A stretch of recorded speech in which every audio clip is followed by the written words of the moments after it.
میاں نواز شریف نے اپنی حکومت کی آج بڑی کامیابیاں گنوائی ہیں اور ساتھ ہی انہوں نے ضمنی انتخابات میں نون لیگ کی کامیابی کو عوام کی ان کی پالیسیز پر اعتماد کی جھلک قرار دیا ہے، تو کیا واقعی آپ کو بھی ایسا نہیں لگتا؟ وہ کسی نے کہا سی نا، آج کل سوشل میڈیا تے بڑا چل رہا ہے کہ گھوڑے کا بائیکاٹ جو ہے اس سے گدھوں کا جیتنا جو ہے اس میں کوئی کمال نہیں ہوتا۔ تو جب ہم نے الیکشن 13 میں سے 11 الیکشن ہم نے لڑے ہی نہیں، ہم نے اس کا بائیکاٹ کیا، ہمارے لوگوں نے ووٹ نہیں کیا، جو ٹرن آؤٹ رہا وہ آپ کے سامنے ہے، اس کے اوپر مطلب میں کل ہی دوڑیا تو فرسٹ آ گیا ہے جی، ٹھیک ہو گیا۔ پہلی بات تو میں آپ کی اطلاع کے لیے عرض کر دوں۔ دوسری بات یہ ہے کہ محترم میاں صاحب یہ کہہ رہے ہیں کہ جناب ہماری پالیسیز کی وجہ سے معاشی خوشحالی، تو میں تھوڑے تو پوچھ لینا کسانہ دے حوالے نال گنے کا کیا ہوا، مہنگائی کی سطح کہاں ہے، فیول کے ساتھ کیا ہو رہا ہے، کیا آپ کے گھر کا خرچہ پورا ہو رہا ہے، کیا چیزیں جو کھانے کی اشیاء ہے، اشیاء خرد و نوش ہیں، وہ عوام کو سستی ملنے لگ گئی ہیں، کیا سریا سستا ہو گیا ہے، کیا سیمنٹ سستا ہو گیا ہے، کیا زندگی سستی ہو گئی ہے، کیا پنجاب کے پرائیویٹ سکولوں نے فیسیں جو ہے وہ آدھی کر دی ہیں، کیا عوام جو ہے اس کو تیل آدھی قیمت پہ ملنے لگا، کیا روٹی سستی ہو گئی، کیا ہوا ہے؟ اس کو معاشی خوشحالی کہتے ہیں۔ یہ جو اتنی بڑی بڑی ملٹی نیشنل کمپنیاں پاکستان چھوڑ کے باہر جا رہی ہیں، جس پہ سارا میڈیا چیخ چیخ کے بات کر رہا ہے، ایک مہینے کے اندر 10 15 بڑی کمپنیز،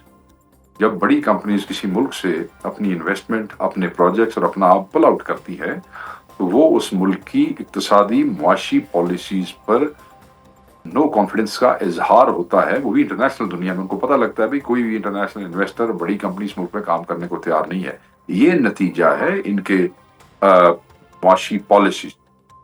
ٹھیک ہے شیخ صاحب، آپ نے ضمنی انتخاب کے بائیکاٹ کی بات کی ہے، تو آج ہری پور میں پی ٹی آئی کی شکست کے حوالے سے بھی نواز شریف نے سوالات اٹھائے ہیں، تو کیا آپ کو نہیں لگتا کہ عمر ایوب کی اہلیہ کا ضمنی انتخاب لڑنے کا فیصلہ پی ٹی آئی کو خاصا مہنگا پڑ گیا ہے، اور ضمنی بائیکاٹ کے بجائے اگر مکمل بائیکاٹ کیا جاتا، جزوی طور پر بائیکاٹ کے بجائے اگر مکمل بائیکاٹ ہوتا تو زیادہ بہتر نہ ہوتا؟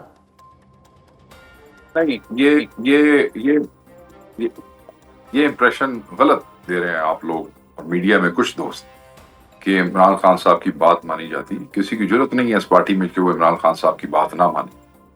عمران خان صاحب نے بائیکاٹ کا اعلان کیا، اس کے بعد میاں حماد اظہر صاحب نے پارٹی کے کچھ لوگوں کے تھرو ان کے سامنے کیس پلیڈ کیا کہ جی ان کو تو ناحق سزائیں ہوئی ہیں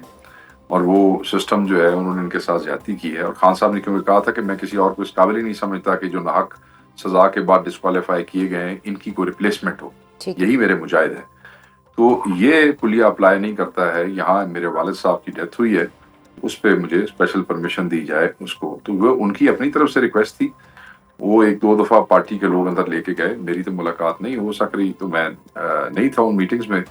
اس پہ پھر خان صاحب سے یہ اسپیشل پرمیشن لے کے آئے۔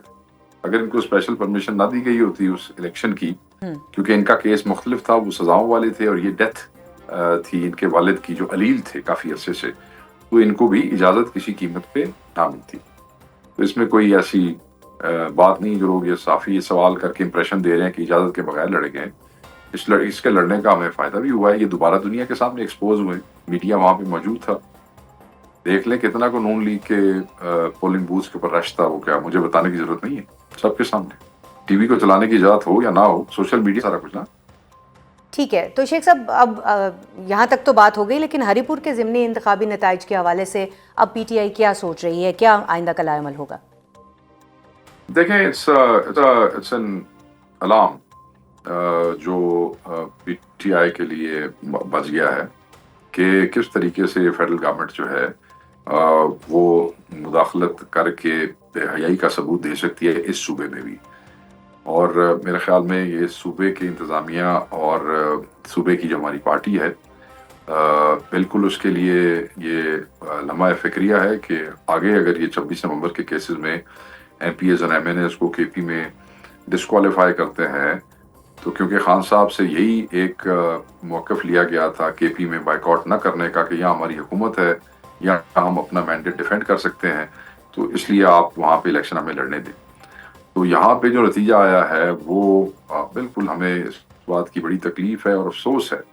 کہ ہم عمر ایوب کی سیٹ جو ہے وہ ہمارے ہاتھ سے اس طریقے سے بے حیائی سے بدماشی سے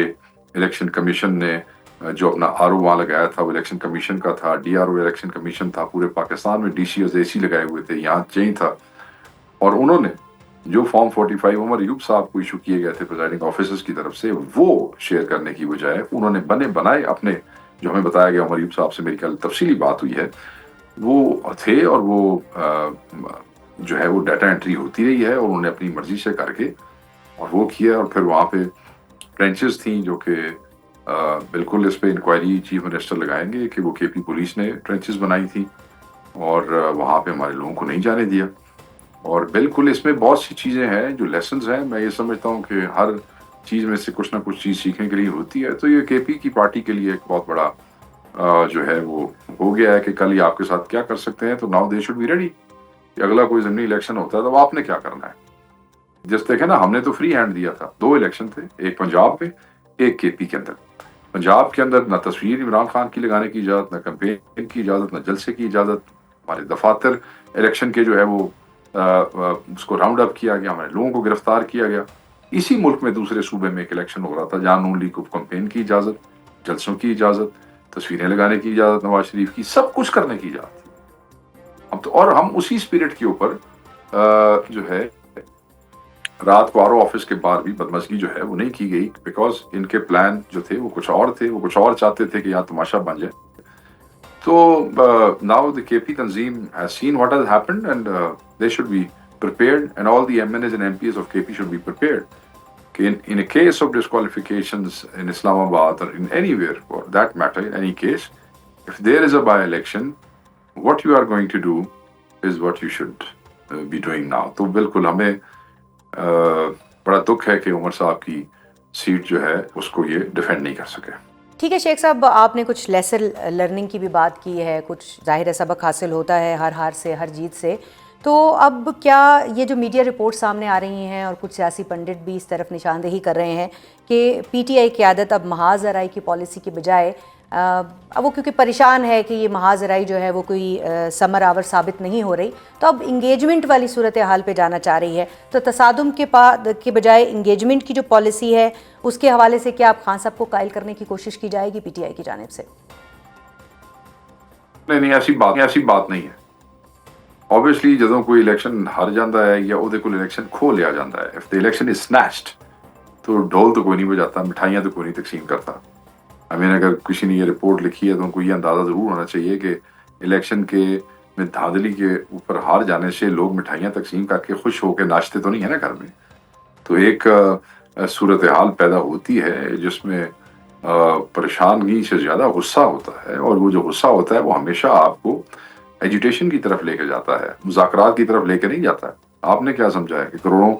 لوگوں کا ووٹ لینے والے بندوں کو آپ اس طرح لیتر پالیسی سے, آپ نے تو لیتر پالیسی سے پہلے بھی 8 فروری کو سیٹیں لے لی تھی, تو کیا اس کے بعد لوگ ٹوٹ کے چلے گئے تھے, چھوڑ گئے تھے, مساوات کے اوپر آ گئے تھے, ووٹوں میں بیٹھ گئے تھے ان کے اس حکومت کے؟ نہیں, ایسے نہیں ہوتا.